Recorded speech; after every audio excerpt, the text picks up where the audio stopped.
effective teaching to ensure students learn to read. I am outraged that we are not collectively unsettled by the student outcomes in our schools. SB 111 clearly articulates a change in our state to guarantee all students, whether in person or virtual, receive the benefit of evidence-informed instruction from qualified, well-trained teachers. Acquisition of fundamental skills is essential to allow students to be successful in the learning of more rigorous, higher-order thinking to thrive in our modern world. Basically, here in Alaska, to build our state into the future. I want to be clear. Our schools exist to help students master complex academic material as they matriculate educationally. However, that is not possible without the ability to read well. 60% of Alaska students are left behind. We must do better at teaching all kids. As this is the third year on the topic, I will briefly share my thoughts on the bill's detractors. To the testimony that requirements in the bill are too high, I want you to know that kids are tougher and smarter than we think.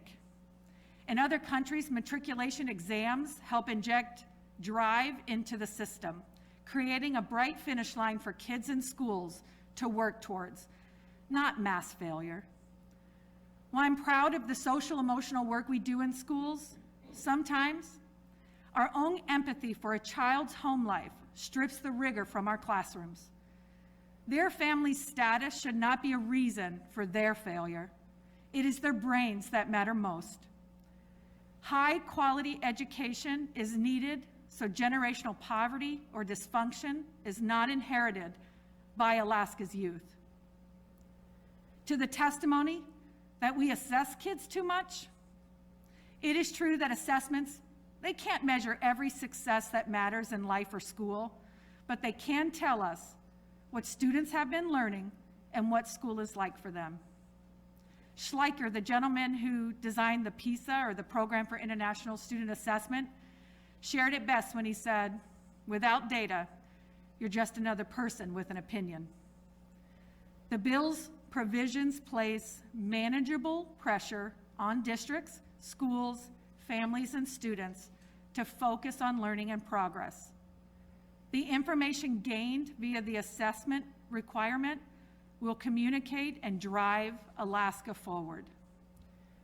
To the testimony that this bill devalues teaching, educating kids is hard work. Alaska's teachers matter. Qualified, well-prepared, and supported teachers can do this work. It is being accomplished by teachers in other states, and I know our educators are just as smart and care just as much for our students. Nevertheless, if and what kids learn should not be left to chance. Coherent, clear sets of standards and expectations should exist in our state. In reality, this bill codifies what we already know about good instructional reading practices, quality early learning experiences, and high-efficacy virtual learning. It allows schools and teachers to focus and prioritize the learning in our classrooms. In summary, legislation must remain relevant and uphold and reflect the values and beliefs of a society. Let's focus on our young people. You know, I read once that kids have a great detector about what adults take seriously and what counts. I'm here today to testify that Senate Bill 111 counts. It empowers our schools and teachers to ensure students are readers and thinkers in today's global society, while at the same time providing accountability for the dollars spent on public education in the state of Alaska. And I welcome any questions. Senator Wilson? Senator Von Imhoff? Thank you. Superintendent Bishop, I appreciate your thoughts. So just a couple questions just to kind of like build the scenario. Does the state of Alaska have a set of statewide standards for reading and writing? Yes. And those are articulated and disseminated to the 54 districts, and the teachers understand what those measurements are. Is that correct? I would say marginally, maybe distributed, understanding, probably marginal. Are they there? Yes. Okay. So then who's responsible at the district level of receiving and assimilating and then teaching those standards? All of us. In fact, I mean, if I could address your question in a larger sense, that an articulation of an expectation ensures that it gets done. With the change in certainly Bush districts and educators and administrators, with the change in administrators, educators, superintendents in large school districts, as well as change in school board members, those are all the adult churn in our system that leaves children and without the focus of a clear focus for all the people that churn in and out of our system. Even if you stay in Alaska, if you move from district to district, you lose ground. We lose ground each time there's a change. So answering it that way gives you a picture of what's actually happening. Thank you. So if we can't actually maintain the set of standards that we have now, why do we think that we're going to be more successful with a new set of standards with this bill? The accountability that's built into the bill ensures that things get done. Thank you. Is the accountability just for reading, or are we going to maybe extend it to math and social studies and science and just the regular curriculum that we have out there already? Well, I'm sure that there is some expectation, I would hope, from our government, from our parents, from our school boards, from our communities, that the expectation is already there. But in order, accountability, when you measure something, you treasure it. You ensure that it gets done. Reading, for one, is something that will be a key door opener to the future, that if we don't get it right early on, we pay for it for years to come. Follow-up? Thank you. Before the pandemic, I believe that all the districts were undergoing an annual statewide assessment exam, whether you call it the PEAK or the SBS or whatever they were. And I think it was changed to be an online platform right before the pandemic. Was that a successful platform? Were school districts actually able to adequately do an online, or did we have like a failure in technology?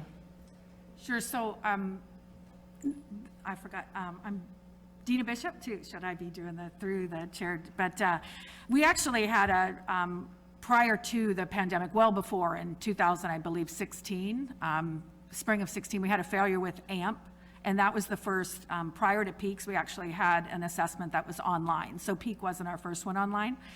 But then we did have PEAKS, which is our new assessment, and I think I don't believe it was necessarily a technological failure. I think that children were home, and this is a proctored exam, so during the pandemic, they did not take the assessment the first year, but they did last year, even though some school districts were still home and not. So was that your question? This would be my last question. Are all districts able to successfully administer an electronic test? I would have to, that's a great question for the commissioner, but as a school district, I do know that I have access to a paper pencil and an electronic one if needed. Okay, thank you. Thank you. Senator Willikowski. Yeah, thank you. Is there any sort of research on, and there's probably like a scientific term for this, I don't know, but is there any sort of research on whether kids liking school motivates them to do better in subjects? That's a great question, and I would say that when children do things that matter and that they know that are important and they do them well, then that success breeds success. And I think that was brought up earlier that by Senator Hughes in relation to a teacher, that when they started seeing success, they enjoy it. So I'm thinking that, of course, we want schools to be enjoyable and inviting for kids, but also a place where they learn. Senator Willikowski, after the meeting, I've got a book in my office I'll give you to help you answer that question of yours. Follow up? And this is just anecdotal, but when I talk to kids in my neighborhood, I go to events, how's school, how do you like school? I hear very often they don't like school. And I'm just wondering if giving them more tests 3 times a year is going to make them, and teaching them and putting the stress of tests on them is going to make them like school more or less? That's a great question, but the assessments that are in here are things that are very simple, that you do all the time. And I would say that from the beginning of time and generations, teachers give tests. But what these are called curriculum-based measures. And so I, for a minute, will sit with a kid and listen and or score. Can I tell that they have early onset letters? Can they understand letter sounds? Can they do letter naming? And they are given 3 times a year. Approximately, it takes 15 minutes per child to run through that assessment 3 times a year for these young children. So I would say that the value of the learning about what kids know and are able to do is certainly worth the effort, because we teachers, we need to know what is it that the child understands, because I don't want to teach them something that they already know. Hence, I think boredom does happen if I sit in a classroom when I'm well ahead. However, we want to be sure that they have the absolute skills that they need to move on and be successful. Each grade level is responsible for the next grade level to prepare the student for success. I don't believe that this bill incorporates excessive assessment, and I think maybe the connotation or denotation of assessment might be something from our generation rather than what these are meant for. They're curriculum-based measures. Senator Hoffman. Thank you, Mr. Chairman. Ms. Bishop, I think the task force or the committee has done a remarkable job, but there are concerns that I have, and that is the level playing field. Throughout the state of Alaska, we have many schools that are substandard, many of them, majority of them being in rural Alaska, which is a disadvantage. We have retention problems for our teachers. There's not the continuity of teaching, the vast majority of them in rural Alaska. We have living conditions outside of our control. When a new teacher comes in, first time from the lower 48, gets on a plane, gets off in Anchorage, flies out to Bethel. They see that and they're, awestruck. Then they're dropped off in Eek, Alaska, and they're blown away. They go to their residence. They get running water, but they have to find out that they have to go run for it. That's their running water. They do not have, they can't go to someplace and get a latte. They can't go to someplace and try to relax and have a glass of wine. There's so many different things about living in rural Alaska. And I guess we're not starting out on a level playing field for trying to get people in rural Alaska educated. And I'm wondering, knowing that this is a good start,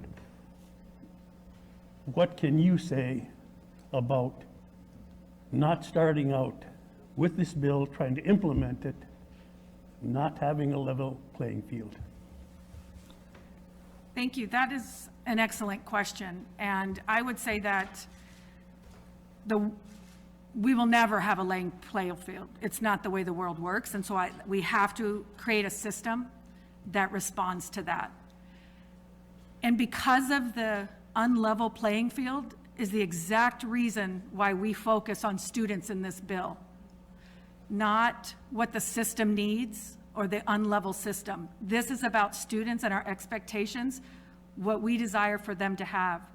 I've been working closely with the Lower Yukon School District on a project that we figured out on our own to be able to afford. We didn't come for additional funds to this table. There, over 120 students from that school district come a year to learn career technical education at the Kuselvek Academy. Those kids are bright and smart and can achieve. What they missed were a lot of the basic skills. They are genius without having the ability to perform a written essay at a quality of the Alaska Middle College needs, because these kids are involved in the middle college as well. And so what we've done is figured out how to back end all those skills, those fundamental skills that this bill ensures as kids move on, because the other types of things that children are learning are there. What I found and what I've seen is it is the truly fundamental work of the assistants in being able to take an online class, being able to read, being able to fill out a job application, being able to do those technical skills. That's what we're helping them with now. But for the very reasons that you share about the inequities in our state, in our communities, in our country, is the very reason that we should get serious about what we expect for all kids. Because just because a child lives in an area that doesn't have running water or teachers that stay for 5 or 10 years in a school doesn't mean that they should have a sub-education to what we can offer when we provide the most money, some of the most money in the, that didn't sound very articulate, but we provide excellent funding in our state in comparison to others. But I don't believe that we have policy to ensure that we're spending it to benefit young people. Senator Willikowski, oh, sorry. Senator Von Imhoff and then Senator Willikowski. Thank you. So, yeah, you brought up Lower Yukon, and I believe that's a pilot project that's bringing village students to a city where there's more amenities, such as the King Career Center, among other things.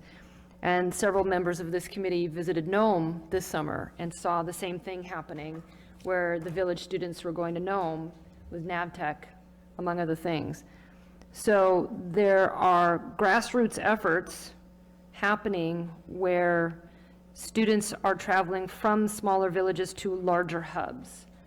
And this bill is talking about bringing reading teachers to the small communities. Is that correct? Yes, as it supports to meet the types of things that the senator spoke of. So, thank you, Mr. Chair. And I understand it's not possible to bring students for a whole host of reasons from the villages to the hubs, but it seems that this behavior is happening. Is there a way for this bill to accommodate or integrate with that behavior that's already happening? Sure. Those are for older students. I don't know that we definitely want to bring younger students on a plane by themselves. But is that what you mean, like bring kids into the city? I do know that we can do it. Your question that you posed to the senators who proposed this bill really talked about housing and where are they going to stay and things like that. And I just shared that we have some of the most competitive basketball games in our state, and some of the most exceptional players come from the smallest of the villages. As a coach myself, that's how I learned the state geography, as a varsity basketball coach in a small place. And I slept on gym floors, and I slept in offices, and we made it work. And I just want to share that given the policy to ensure that students have that equitable access to high quality instruction, I think that my goal is that if we can figure it out for sports to be able to travel around the state and get people in and out of villages and house them and offer opportunities, we can do the same for high-quality education. Senator Wilkowski? Yeah, thank you. What does the research show are top indicators of excellent student performance? Is it parental involvement, income level, teacher quality? What would you say? That's a good question. In fact, I just read a book called The Smartest Children in the World, Smartest Kids in the World, and they studied the countries that have those, and they looked at them. And we've all heard of Finland, and people say, well, Finland has everybody is white in Finland. It's not true. I mean, Helsinki is quite diverse, but then we studied South Korea, and they say, well, it's parent involvement in South Korea. The third highest country with the smartest kids in the world is Poland. As a Bilecki, Wilkowski, we might think that's fine, but that is a war-torn country. That is a country of poverty, and that is a country of diversity. And what they have are high expectations for their teachers and skills. They support their teachers to gain the knowledge needed to teach. There is support for teachers. There is an expectation at the governmental level for excellence, and they test for it. In every one of these countries, children and teachers hate those tests. But policymakers and administrators know, and parents know, that that will ensure that their child gets to that next level. There's also some autonomy for students, interestingly enough. Younger parents of younger children have more input. Parents of older children are hands-off. We allow our students to learn and fail and come back and learn more and work hard. Sometimes our system doesn't do that. I literally just read the research 2 months ago. Here we're talking about the governmental expectation. They knew they could not be at the bottom forever, and they made a change. And they did it with high quality teaching, as well as joy in schools for that autonomy piece that you mentioned. And they went from the bottom to the top in 10 years. They went from the bottom to number 3 in the world in 10 years. It's a generational shift. It's a cultural change, and you have to have buy-in from top to bottom if you want to do that. Senator Wilkowski. Follow up on that. And how much are we getting to that in this bill? And what more do we need to do to get there?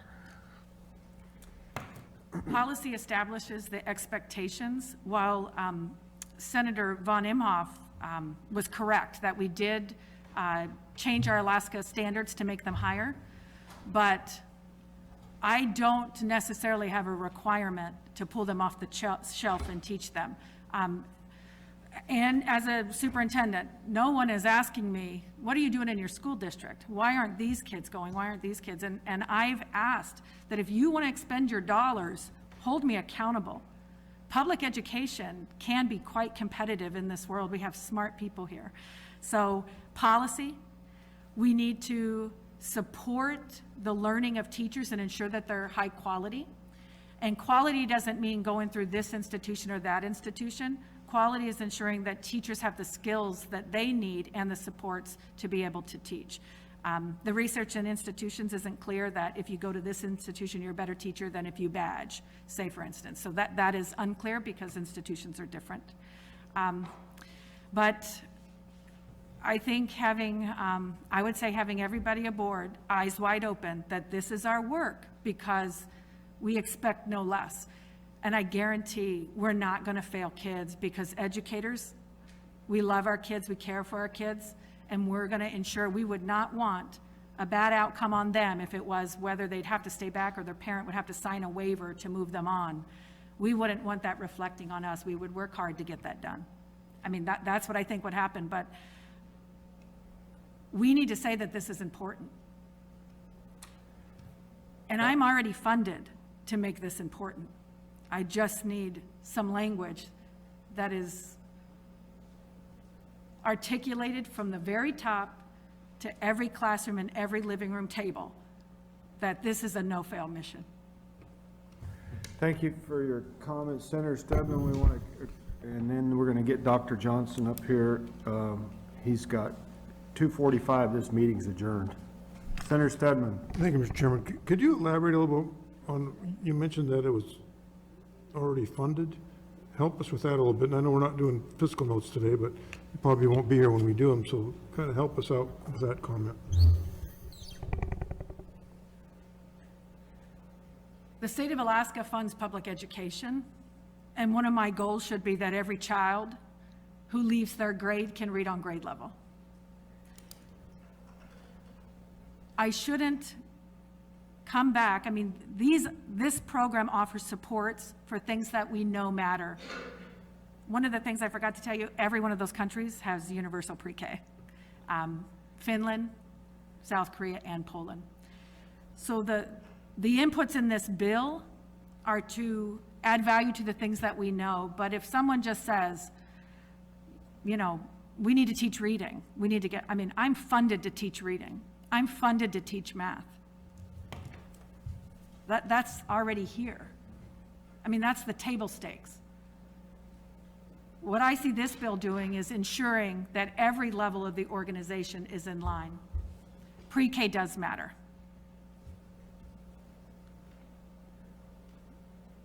Senator Wilson, quick one. We got another Yep. speaker. I just want to congratulate Dr. Bishop on 31 years of successful educating our students, and we missed her when she left Matsu to go to Anchorage, and I'm sure Anchorage will miss her too, and just want to wish her a happy retirement. Thank you. Senator Von Imhoff. So, thank you. Prior to serving on the Senate, I was on the Anchorage School Board, and when we had Jim Browder there, he actually did make a change where 90 minutes every day, students read. And he made that significant change on his own, no extra money, 90 minutes. It was repealed when Superintendent Graff came online, as far as I know. So to your point, districts do have the ability to prioritize whatever subject they want and just put more time towards it. Now, whether they have the supports that you guys are discussing with more reading specialists or techniques or curriculum, this bill probably addresses it, or the language that you were referring to. But districts do have, is my understanding, because I saw it in motion with the Anchorage School District. What this is mostly is a universal preschool that you talked about. And I have read the same book that you have as well about Poland, South Korea, and Finland. And the question is can the state of Alaska, how can the state of Alaska bring 3 and 4 and 5-year-olds to be ready to learn when they enter kindergarten and or first grade? And what are the cost benefits of doing it or not doing it? I mean, that's the question. And I mean, that's something that this committee and the rest of the legislature will have to grapple with. I appreciate that you said that, because the very reason your experience on the school board to mine is very different. And that's the very reason why the state having a policy in regard to reading will matter most. Mr. Graff, I didn't know what reading was in his, but reading during presently now is more than 90 minutes with wind time. But the effective pool of being able to, every time there's a change, every time there's an election, every time there's a new leader, which occurs often in our schools and our boardrooms, children lose ground. That's what this bill addresses. That's what this bill addresses. Our state already funds quite a bit of preschool. Quite a bit. This ensures that families, but what I found is there is a gap for working families. That if the 4-year-olds, and this isn't looking for 3-year-olds, this is a 4-year-old bill, can have access, that's what we want.